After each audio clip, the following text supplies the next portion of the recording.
ang budget ng Pilipinas ay hawak lang ng dalawang tao. Hawak lang siya ni Congressman Zaldico at ni Congressman Martin Romualdez. Yan ang katotohanan. Ito yung at alam mo ito yung, hindi ko alam bakit talaga nakalusot to sa isang pan-Philippine lasso. Kasi yung ganitong klaseng sistema, siya kaya ang author niyan. Yun nga yung di ba? Yung ganitong klase ng parang na to absolute power ng Kongreso na gusto yung man ang gawin nila sa pondo ng taong bayan. Wala nang pakialam ng tao, di ba? Kasi ito na yung absolute power. Huwag natin kakalimutan pa, absolute power corrupts absolutely. Di ba? Yun yung malungkot dyan.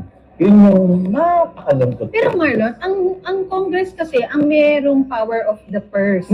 On top of that, binigyan mo sila ng proseso ng liquidation na by certification lang. Yun yung mali.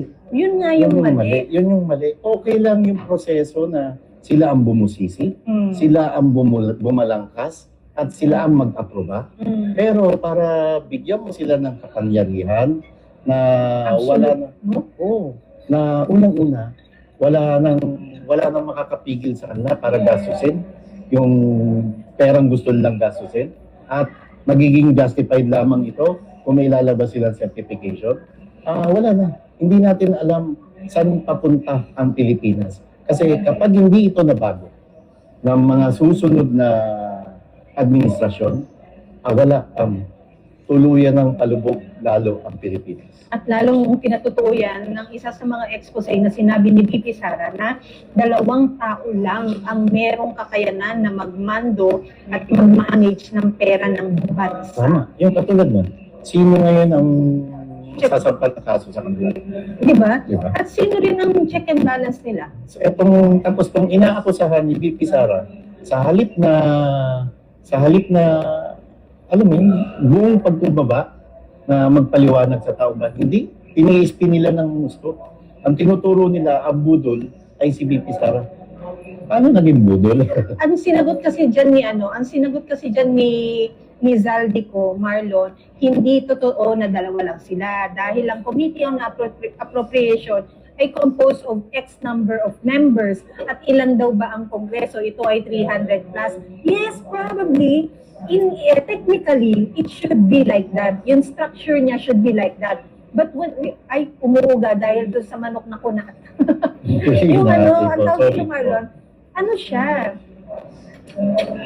In principle, dapat ganon. Best, yung in an ideal way, ganon dapat ang kanyang organizational structure. Pero hindi Ang in-expose ni Sara is the realistic scenario na 2 lang talaga sila. At alam na alam yan lahat ng mga tao sa Kongreso at sa Senado.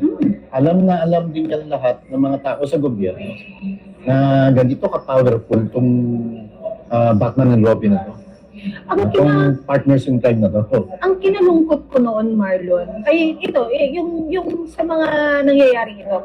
Di ba, ang sinabi niya sa kanyang expose, nung na-insert ng budget for classrooms na 5 million or 10 million. 5 billion. B? 5B. Nilapitan daw siya ng ilang kongresista at nagtanong na ano ang amin dyan, paano ang hatian. Nagtanong para kay Eddie at kay Patty. Yun ang tanong. So, nagulat daw siya. And that is very telling nung pagkagulat niya na hindi siya nag-e-engage sa ganun na klase ng negosasyon. Sa madaling sabi, tablado sila. Hindi siya corrupt. So sabi ko, ganun pala nilalaro ang mga insertion. Kasi nung panahon natin, natatandaan ko, nagkaroon din tayo ng insertion. I think amounting to 10M lang naman, Marlon. Bakit? Para sa additional purchase ng mga vehicles for PCO. Okay. Now, I am wondering kung yun ba ay na-effect ng tama? Nakapag-procure ba ng mga bago? At kung nakapag-procure man ng mga bago, meron bang kumita? Yun ang tanong ko. Kasi kung nilalapitan ka, kung galing sa'yo ang insertion, Marlon, ibig sabihin, ikaw ang may kita dyan. Di ba? Malamang sa malamang. May Mm-mm. tinatawag pa dyan, ipaparada muna pa. What do you mean, paparada? Ikaw, ito, OBP. O, lalagay namin dyan yung pondo na yan, pero huwag mong gagalawin yan. Nakapark lang yan dyan. Bakit? Kasi kami gagalaw dyan pagdating ng panahon. Yun ang sinasabi din ni VP Sara. Oo. Nagkaroon siya ng additional 10 billion budget Mhm. for classrooms Na hindi nyo pwedeng galawin. na hindi Yun. DepEd ang may Pinarada yun. Pinapark. Nakapark yun. Tapos, Oo. kukunin na lang yun nang hindi mismo yung hepe ng departamento ang gagalaw. Yun ang malupit na katotohanan dyan, di ba? And anyway, hindi natin alam saan pa rin papunta ito at alam natin maraming mga senador hindi naman hindi yun dun sa ginawa nilang pagkatay sa pondo ng Office of the Vice President. So ang totoo, I hate drugs, sabi ni Basta, kaya nako,